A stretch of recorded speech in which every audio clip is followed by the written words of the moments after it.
There's been a whole day yesterday of discussion about whether the Airports Commission has taken the right decision, what the options were that were under consideration, and why the members of the Commission chose the one they did. As I think came up in a lot of the discussion, there was also, alongside the Commission's recommendation about their view that the Heathrow Northwest runway was the best option for additional capacity, there were a whole set of recommendations about the package of measures that ought to sit along that to create something that actually creates a fair balance between the needs of the national economy and of the population of the UK as a whole, and the needs of the people who live closest to the airport, who most directly feel its impacts. And I just wanted to talk through that in a little bit of detail because I think today is about delivery, and I think in the view of the Commission, from the discussions we had with them, they think that getting this balance right is the absolutely crucial first step in having a deliverable project. So I'll talk a little bit about what they have proposed in terms of limiting noise impacts. I'll talk a little bit about what they've proposed in terms of sort of the offer of compensation, both in terms of blight for those who are going to lose their homes or have the value of their property affected, but also wider compensation for those who are affected by noise or by some of the other negative impacts of the airport. I'll talk a bit about listening to local people and about building a trusting and a functioning relationship between the airport and the local communities. And I'll talk a bit about sharing the economic benefits. And then at the end of the presentation, I'll say a little bit about the next steps and how we see the next steps working, in particular the relationship between the airport operator and the government, assuming the government chooses to move ahead with the Commission's recommendations. But I think there's a lot more people who have a lot more experience in that area than me as part of this, who are speaking as part of today, so that will be a relatively short part of the presentation. So I think the first, and probably the one of the Commission's recommendations that's been most visible since its report was published in terms of making a deliverable scheme, is the idea that once new runway capacity comes along, it then becomes feasible and credible to take out the 16 night flights that arrive before 6 o'clock in the morning. This is something that we looked at in a lot of detail. We didn't just jump to a conclusion that, oh, well, they can go and that's the best way to strike a deal. We looked quite hard at where those flights come from, at the and the curfews and so on at the other end of the route. We looked at the scope to retime them to a little bit later in the day. And we thought about what the impacts of that would be for the airlines, for passengers, but also for those who experience the noise from those flights very early in the morning, which we found, and I think most people who've been involved in this debate have found, have always been one of the trickiest and the most heartfelt issues for those who live around the airport. And what we found was that actually, with the additional, at the moment, with those 16 flights, there's nowhere else for them to go. And they are important for the UK economy. They are important for the overall connectivity that the airport provides. With additional capacity, you create somewhere around 80 additional slots in the 6 to 7 a.m. period. And that creates somewhere for those flights to be moved to, which is not as convenient as the time of the day that they arrive at the moment. And we would fully recognise that in some cases, but is sufficiently early in the morning for connections to be made and for that to work as an alternative. And the proof of the fact that it's sufficiently early in the morning is that the vast majority of those destinations already have flights arriving between 6 and 7 in the morning, as well as before 6 a.m. And those are profitable, functioning services that are well used. So clearly there is a market there for those later slots, and I think that shows that it's something that can be done. There will be a few people who will prefer to transfer through other locations, but about 70% of the people on those flights are not transfer passengers. They're people coming into London, and for those people, arriving a little bit later in the morning rather than finding yourself stuck in Heathrow at 4:30 is probably not the worst thing in the world. So we think this is a deliverable solution. We think that this is an absolutely crucial issue from the point of view of the local communities around the airport, and we think it really has to be part of the solution. Alongside that, we looked at the noise impacts of the new airport in substantial detail. And we are reasonably content that across a broad range of metrics, depending on how you align the flight paths, you'll get different scores against different metrics, but against a broad range of metrics with a couple of different flight path approaches, you can provide an airport that in 2030 and in 2050 creates less noise than the airport does today. This is driven in part by improvements in technology, airplanes getting quieter over time. It's driven in part by the broader dispersion of flight paths that becomes possible with both the new runway and the improvements in navigational technology that are coming along.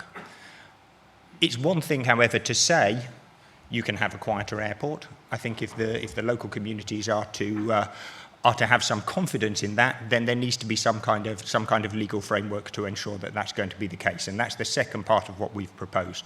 We've proposed that a noise envelope should be agreed. We haven't said exactly how that should be defined because we think it needs to reflect both the conditions at the time and it needs to reflect the views of local communities who may prefer for example, a stronger respite solution, even if that leads to a slightly higher overall noise level. But a noise envelope should be agreed and made legally binding. And the additional capacity at the airport creates additional resilience, which enables the respite that can continue to be provided with a third runway to be more reliable without the loss of respite pretty much every morning that happens at the moment as team gets switched on just after 6 a.m. And the next thing, of course, that is hugely important from this point of view is that an expanded airport generates additional income. Heathrow Airport Limited have already suggested how they can increase the compensation offer to local communities as a result of some of the additional income that's generated by the new runway. We think their proposed 1.1 billion compensation package is a good start. We've looked at some international comparators. We think there's scope to go further. It depends on how you look at it. As an aggregate sum, it's a large sum of money. If you look at it in terms of the numbers of passengers at the airport, or in particular the numbers of people affected by noise around the airport, then it's less generous compared to some of the international comparators. So we think there's scope to go further, but we think it is a very good start, and Heathrow should work very hard with the local community to work out how it can be improved and how it can be spent most wisely. Alongside that, and in addition to it, and very much not a replacement for it, we have suggested that along the model that's currently in place in France and the United States, a noise levy should be introduced for the airports, around the airports which have the greatest noise impacts. A small charge per passenger charge can generate a significant sum of money on an annual basis, which can be a further addition to the funds available for insulation, both for homes and for those individuals and families who are affected, but also for schools, for community facilities, for health centres, where effective insulation also makes a big difference. And finally, there is also a question of how you make this work for the local authorities around the area. There should be an increased revenue from business rates and from developer contributions. It's important to make sure that those are fairly shared around the local authorities that surround the airport to make sure that they gain the benefits to the extent that they're also picking up the costs. There are some details there of Heathrow's current proposals for their compensation scheme, but I think that's something that Heathrow are probably better placed to talk about than that I am. But you can have all the funding in the world, but if the relationship isn't right, there's still going to be rancor. It's still going to be difficult. There are still going to be big issues in terms of delivery. The Commission was particularly struck on its visits to Frankfurt and Schiphol, and I would say particularly at Schiphol, by the community engagement structures that have been put in place at those airports. At Frankfurt, there's a sort of institutional forum that brings together the airport with local and regional authorities. It's chaired by the head of the region in which the land in which the airport sits. And that also brings in experts on noise and other issues, the airlines, some of the businesses around the airport. At Schiphol, there's a more locally focused body, which is referred to as the Alderstafel, named after Hans Alders, who is the chair, who was a former environment minister and a senior politician in Holland. And that has community members and community groups directly represented on the body, alongside the airport, the airlines, the local authorities, and the national government. But I think what we found when we went to visit them, and what the Commission really took away, is that the presence of a strong, experienced, independent chair for that group is absolutely crucial. There are strong rules about the way that the group operates. The chairman is the only spokesman for the group. None of the other members, none of the other people who sit on it are allowed to comment on the discussions or talk about what the reasons for the decisions that have been taken. And the chair it's through an independent chair that you're able to strike a fair balance between the needs of the airport, which delivers for the national economy, which delivers at the national level, and the needs of the local community who feel the disbenefits that come from that.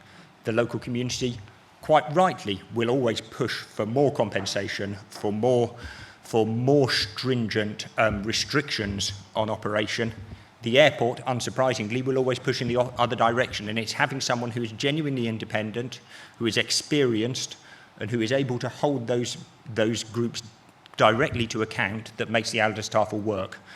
And the view of the Commission is that something along those lines is what's best needed and most likely to be effective. It will be a new learning process. It will take time to make it operate, but that can make a big difference in terms of the way the airport and those people living around it get on together, and can make a big difference towards the deliverability of an effective and a fair solution to some of the capacity issues that we currently face in the southeast of England.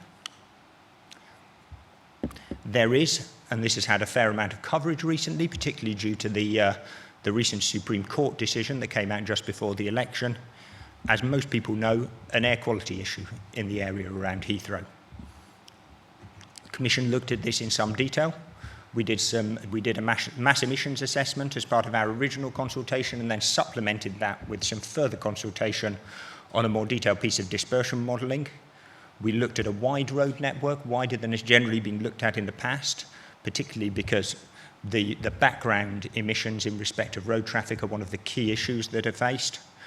We also, those of you who looked at our work in any detail will know we used a scenario-based approach to forecasting, and we looked effectively at the worst-case forecast to make sure that we weren't taking a decision that was dependent upon lower levels of traffic being arrived. And on that basis, what we found was that there is an issue, there will continue to be an issue going forward. There are measures that can be taken to mitigate that and to bring it well below the worst performing areas in the Greater London zone, and that we found that the government is required to take action to address those wider issues across the London zone and across the country as a whole, and that there is now a process whereby that action is going to be monitored and supervised both by the courts and by the European Commission. As part of that broader picture, our analysis suggests that the air quality issue around Heathrow is a manageable element. But this is going to continue to be an important and a complex issue to solve. And so we have been quite clear, as you would expect, given what the relevant directives and the legal framework says, that new capacity at Heathrow should and can only be released when it is clear that compliance with the EU limits is not going to be delayed as a result of that capacity coming on stream. And this is going to require close joint working between the airport, the government, and some of the regional local authorities in that area to make it happen. But it's a problem that needs to be solved, whether the airport expands or not. The Commission has also suggested that a fourth runway should be ruled out firmly and finally in Parliament. Again, this isn't something that we arrived at on a whim. We looked at this quite carefully. What we found is that the options for providing a fourth runway have increasingly severe environmental impacts. Once you go beyond 3 runways, it becomes more and more difficult to find an acceptable location to place additional capacity. Going north has effectively means you start building your airport on top of the M4, which is rather tricky in terms of the effective functioning of the nation's road system. Going west or southwest ploughs straight through the Raisbury Reservoir, and when we looked at this and spoke to Thames Water, we discovered that if you thought building a new runway was difficult in the southeast of England, you should try building a new reservoir. There hasn't been one for 50 years or more.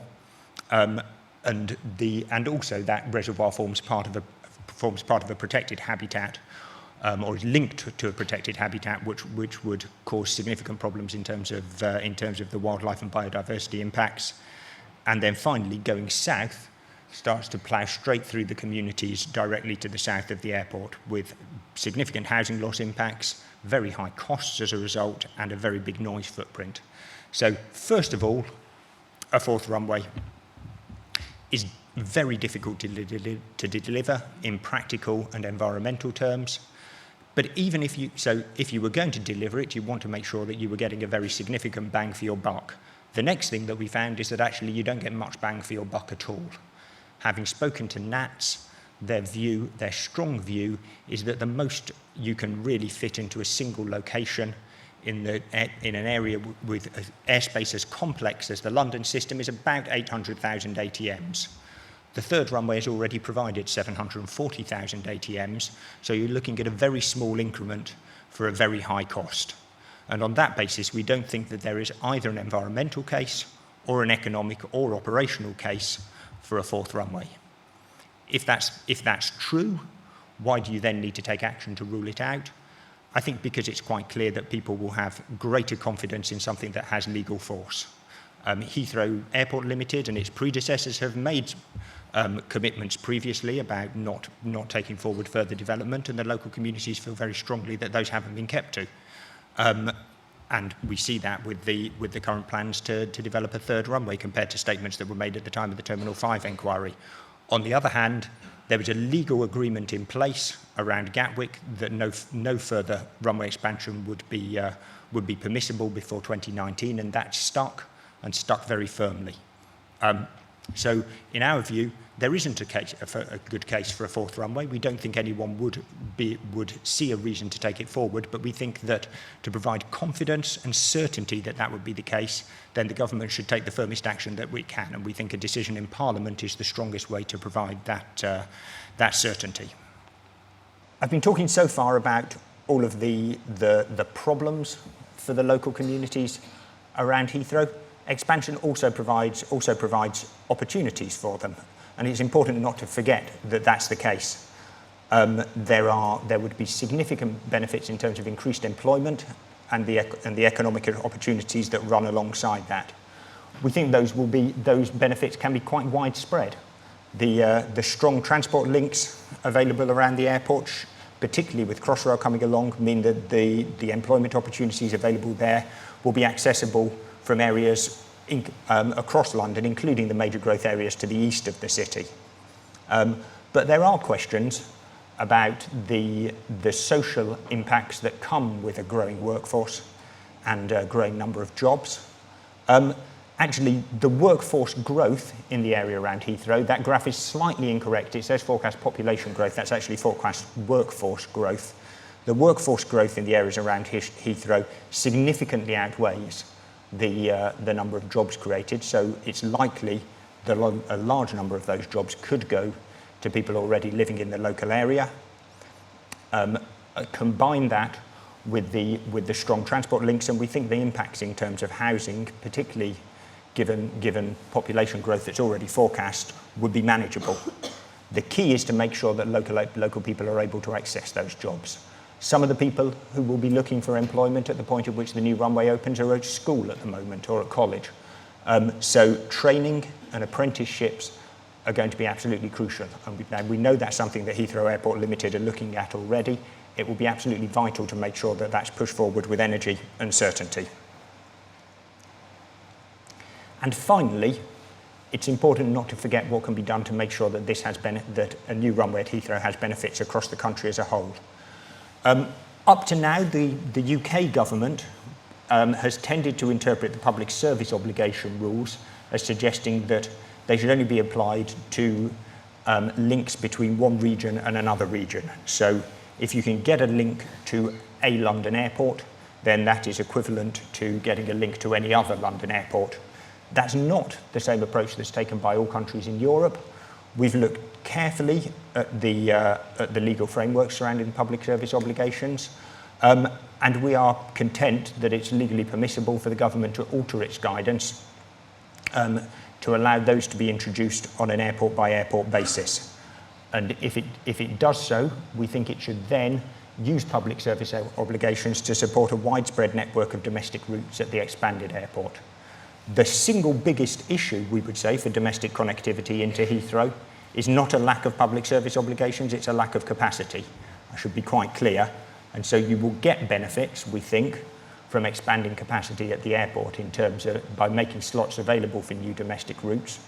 But over the longer term, in particular, as the airport begins to become fuller, there may be pressure on those routes, and that's the point at which public service obligations can play an important role. So I think using those from the start to make sure that a strong network of routes is supported, and then to protect those as the capacity gets used up at the expanded airport is absolutely crucial. And alongside that, Heathrow Airport Limited should continue to look, as it has already done, at additional measures through the structure of its charges and so on and so forth to incentivise the growth of new domestic routes. Again, if this is to be a deliverable project, it has to be a deliverable project which clearly provides benefits and provides improved connectivity for the country as a whole.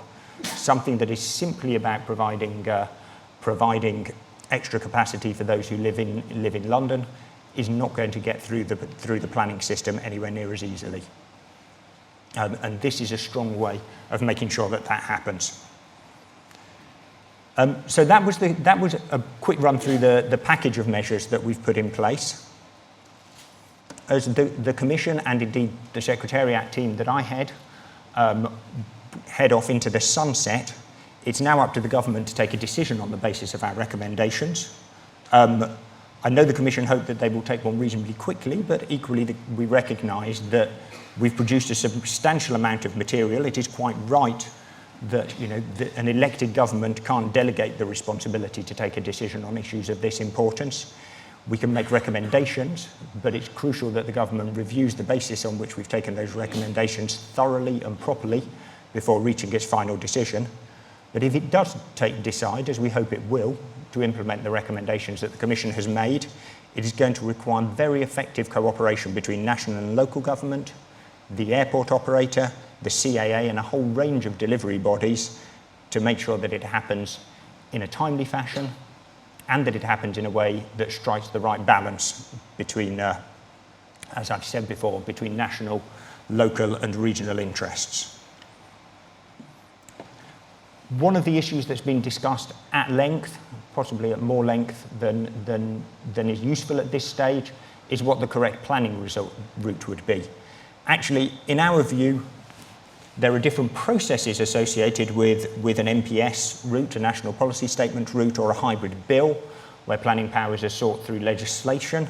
But the fundamental tasks that are associated with them do not change. A strategy has to be set, and that strategy has to be consulted upon. A scheme has to be designed in detail, with all the more detailed environmental impact assessment, community assessment, equalities assessments, and so on that go with that. And local people and others must have the opportunity to be consulted on them and to provide their views. And then detailed consideration of the planning application needs to be provided, either by the Planning Inspectorate, who then make recommendations to the Secretary of State to take a decision, or by Parliament through the hybrid bill process. But effectively, these are similar processes. They differ in their detail and they differ in the basis of the decision making, but the tasks that need to be carried forward are broadly the same across each.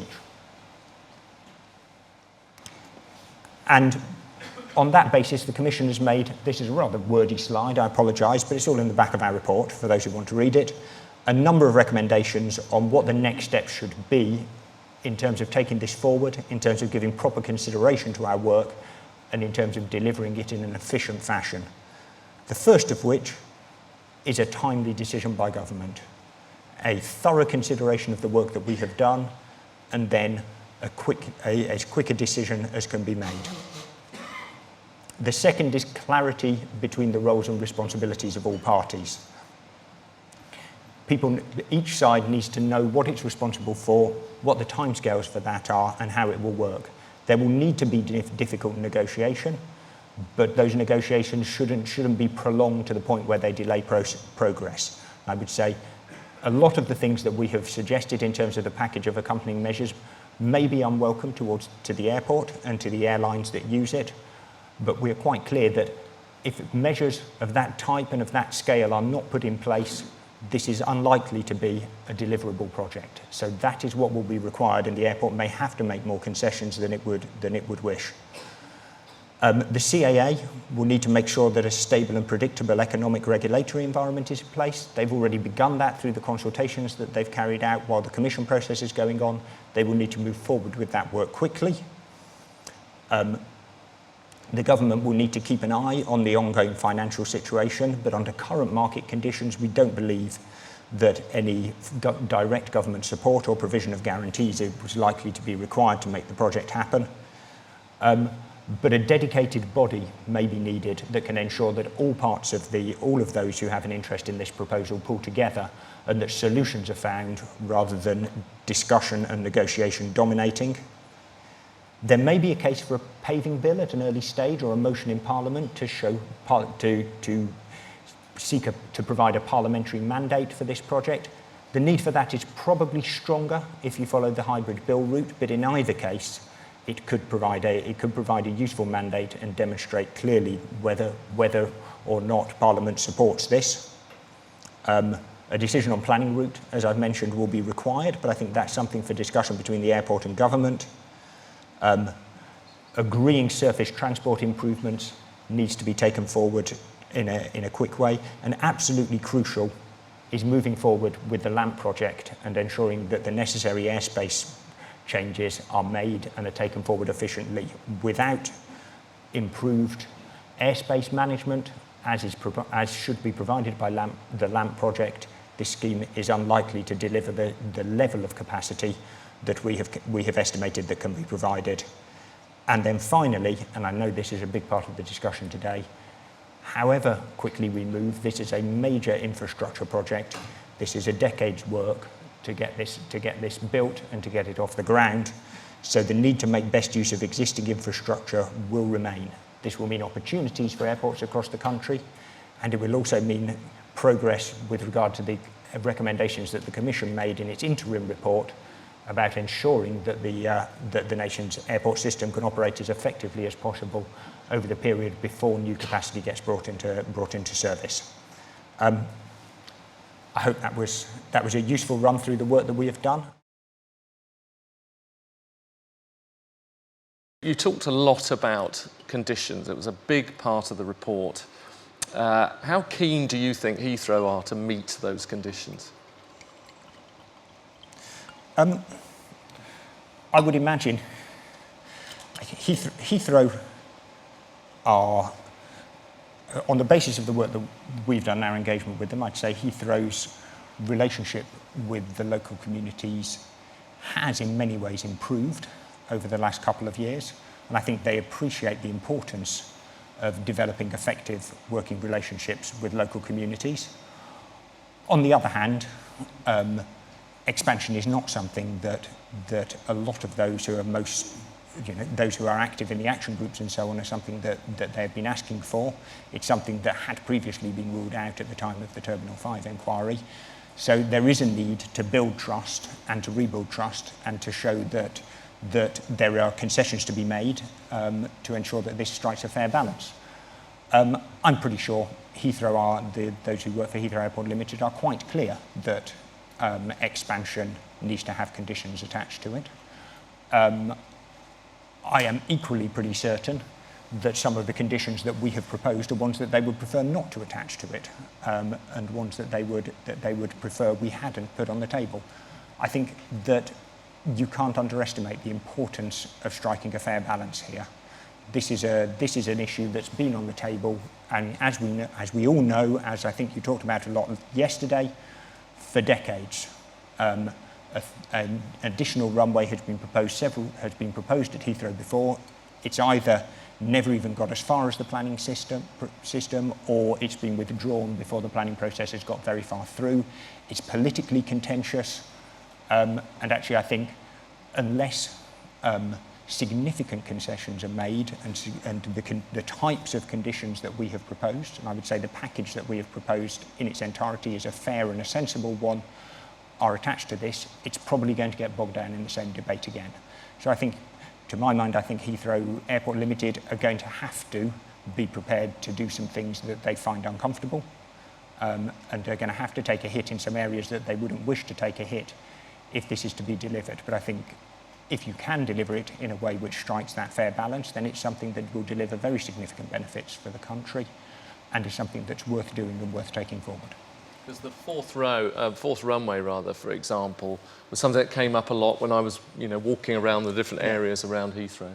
And there is a real sense that, they can say they're not going to do it now, and the government can go to Parliament and say we're not going to do it, but nothing is undoable.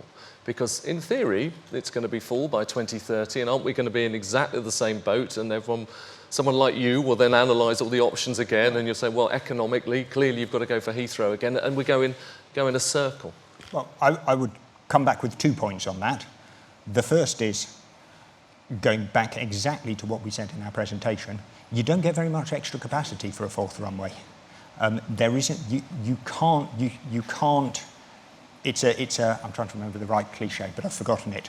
But essentially, with each new runway you add at a location, the incremental increase in capacity becomes smaller. And that's particularly the case in a location where the airspace is as complex as it is in London and around Heathrow. Now, Atlanta Airport can get 1 million ATMs off four runways, but their nearest other airport is about 250 miles away. Heathrow is surrounded by Northolt, Farnborough, Gatwick, Stansted, Luton, City, Biggin Hill. Actually, the scope to squeeze much more than the 740,000 movements you get from 3 runways out of that airport is very, very limited. So it would be an extremely expensive proposition. It would have, as I said, practical difficulties and environmental difficulties, and you'd get very little extra capacity for it. So, A, we just don't think there's a case, and we think if Heathrow Airport or anyone else went round this loop and looked at it properly again, they'd realise it doesn't work. But secondly, legal agreements can have force, and we've seen that with the legal agreement at Gatwick, which has stuck. And that was, at the time that the second terminal at Gatwick was put in place, a legal agreement was signed that said that BAA would not develop any second runway until 2019, and that has continued to stick. And none of the proposals put forward by Gatwick Airport Limited have broken that proposal. The government was not prepared to break that legal agreement when it was doing its 2003 white paper and stuff associated with it. So they can have force, and there hasn't been a firm legal agreement in place around further development of Heathrow of that kind previously. So we think it can help. But I think the strongest message is, well, whatever the legal agreements are in place, if you look at the practicalities of this, it doesn't make a lot of sense. So it's very unlikely that it would happen. Okay, has anyone got a question for... Well, I'll go to the front first of all. Steve Costello, Heathrow Hub. Apologies if this is in the report and I've missed it, but is the Commission recommending any link with local plan process to try to control numbers of new homes within the highest noise contours?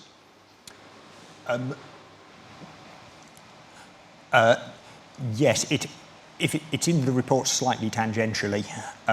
When we talk about a dedicated delivery body, one of the reasons for feeling that there's a need for an organisation of that kind is to help manage the tensions between local plans, the need for new housing and so on and so forth at the local area, and the needs of the expanding airport and the national need associated with that. So yes, there would have to be some kind of management of those tensions. Again, it probably means slight concessions on both sides, but I think you would absolutely need to be careful about the way in which local plans are taken forward and the infrastructure associated with those is delivered.